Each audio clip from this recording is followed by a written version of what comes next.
magical. And everything in it. Hello everyone and welcome to Action RPG. I'm your host Aaron, and for today's video we're headed to the world of Diablo 4. Every single day the hype builds for this game. We now know that March we have the playtest coming up, and then obviously the full game release in June. And now we have a new video, and of course anytime a Diablo video drops it keeps getting sent to me over and over again. This is inside the game, the world of Sanctuary, and I have not watched this. I don't know if it's all stuff we already know. I don't know if it's new game footage. No idea. Let's check it out together.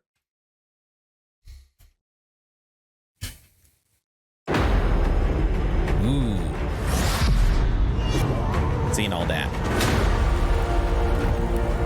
Inside the game, the world of Sanctuary is the world in which the story of Diablo takes place, and it's the battleground for the souls of humanity and the fight between angels and demons. Sanctuary is a vast world, and there'll always be something new in every area, like hordes of enemies, safe haven towns, resources to gather, events, quests, and more. Art direction. We wanted to bring Diablo 4 artistically more back towards like Diablo 2, the much darker style. It's very macabre. The artists and designers have had so much fun working on it, and it's just been a joy to create for us.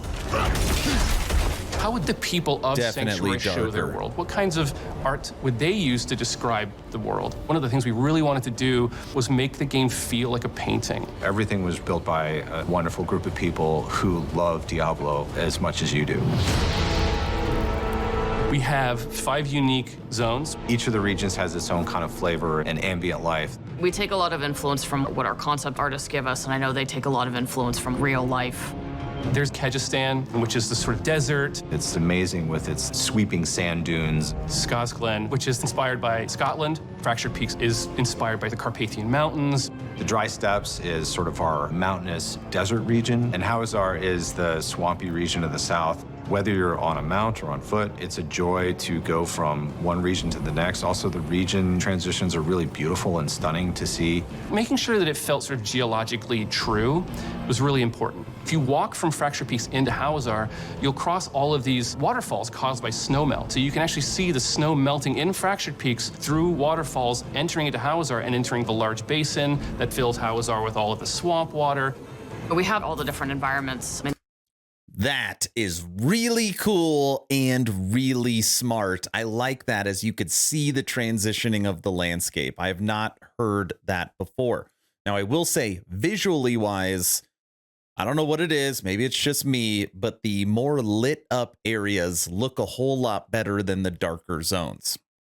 In the overworld, and we tried to make sure there was some parity with those in the dungeons. We have dungeons that are flooded, and there's like moss everywhere. It very much fits in with that Skazglen environment. Kyrgyzstan is all desert, so we have dungeons filled with sand. All the dungeons are particularly placed to make sure that they feel like this is a thing that could be in this part of the world. It fits here, it belongs here. Monsters. We definitely redesigned some of the monsters. For example, the Fallen family has gone through a major redesign to make them feel more grim, a little scarier, a little darker, to match the tone of Diablo 4. Monster families are a way to describe the group of monsters that create a combat experience. So a lot of times there'll be brutes and swarmers, melee or casters, and that's the term that we use to sum up the vampires or the drowned or the undead. And all of them have unique abilities, but they all synchronize together. They bolster each other and improve how they work on the battlefield, so that every time you fight a pack of, let's say, goatmen, it's always different. We wanted to make sure that the monster families all felt like they fit in their environments, and so our creature team did a really good job of making these different versions of them that have adapted to their environment. There's snowy goatmen and Fractured Peaks and some of the colder areas versus lightning goatmen are in Dry Steppes and kind of the more arid areas. Hawazar has a lot of poison spiders. What's great about that is when you play ARPGs, a lot of times it just becomes stale. Like you fought the same enemy 100 times and it always does the same thing. If it actually interacts with you differently and tries to kill you differently, keeps the game fresh. Each of the regions has its own kind of flavor, and it's pretty exciting to discover. We have some really cool new snake men, the Nangari. We've seen snake men in Diablo before, but these guys are just really twisted amalgamations of multiple snake heads, even human body parts. We have skeletons, we have undead, we have ghosts, all the things that you would expect to find from a Diablo game. Spiders have been around in Diablo forever, but the spider host was a cool new twist. It's a giant spider that attaches to a corpse and then puppets it at you. And when you kill it, it explodes with tons of baby spiders. And then those little spiders come after you. And I feel slightly guilty about traumatizing a lot of people with it. We also have That is gonna wildlife, traumatize a lot of deer, snakes, bugs, dogs. You can pet the dogs, by the way. So many people asked to pet the dog. It was actually a lot of hard work to figure out how to pet that dang dog. Aw, you could pet the puppy. You have so many activities that you might run into. It could be a stronghold. It could be side quests. You might have key dungeons to do. There could be bounties to pick up. You might encounter a world boss. You might encounter an I've invasion. seen that world event of boss some 100 kind. times. We have much longer, sort of narrative-heavy side quests, and we have some shorter side quests, so you never feel like you're always doing the same thing. The pacing is always a little bit different. One of the things that I really loved about our announcement was the By 3 They Come cinematic.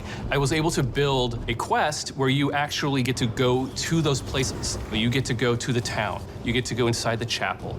And I work with some incredible dungeon designers to build the dungeon from the cinematic. You're gonna get to go across the bridge that you saw to the actual room where Lilith was summoned. I don't want to spoil too much, but I'm super excited to have players see it.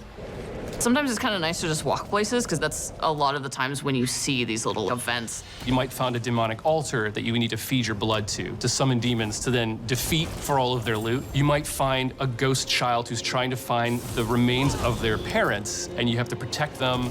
We have strongholds, which are a sort of large area that you can enter, and it has its own story, its own setup, its own sort of art that sort of tells a very specific story about this location, and those stay unlocked permanently once you've beaten back the darkness. We did a lot of figuring out the balance between like how much space do we need for players to play through these dungeons versus how much space do we need to make them look cool. My favorite is this one called Endless Gates. It's got these teleporters, and these teleporters actually take you to other dungeons. So you'll end up in a cave, a crypt, or one of the ancients. And every time you go in, it's designed to change. And there's dozens of villages and towns that you will run into. The cities and towns are designed to be hubs. They're havens. They're places where you can find other players. They're good places to do all of your usual inventory management. Each region has its main city that you can get lots of side quests and lots of activities. We've really crafted the world to feel like there's always something just around the corner to find. In Diablo 4, you actually get to walk Sanctuary. It's a massive place that you can seamlessly explore with no loading in between zones, which is something brand new. It's a Did I hear that correctly? No loading in between zones. That's cool. So far, I like everything. very immersive experience.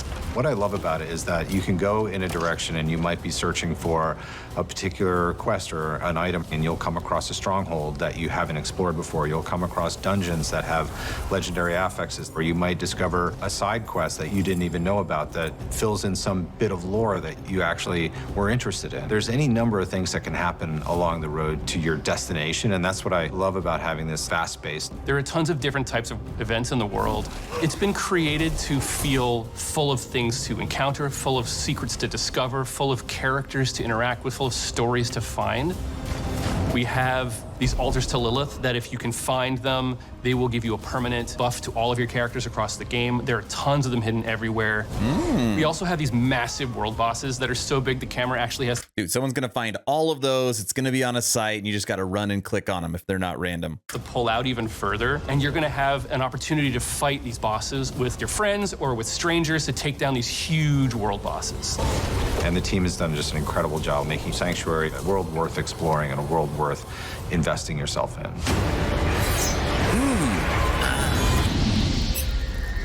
Okay, this is what I'm gonna say. Everything they said I liked, and there was new information that I did not know. But I just want to put it out there. As great as everything sounds in D4, and I'm sure it's gonna be great, this game will play like an MMO, and they say that this is an open world. It's really not gonna play like an ARPG. It's gonna play more like a Lost Ark, and there's nothing wrong with that, but just remember, this is a MMO RPG. And it's coming soon. Playtest in March as far as open beta and early access. I have not pre-ordered the game yet, so I will be over here in this 24th, but it all good. I want to know your opinion. D4, are you excited? Do you plan on playing it? From this video, what was the favorite thing you saw? That's what I want to see in the comments. Hopefully you're entertained or at least learned something. Aaron, out.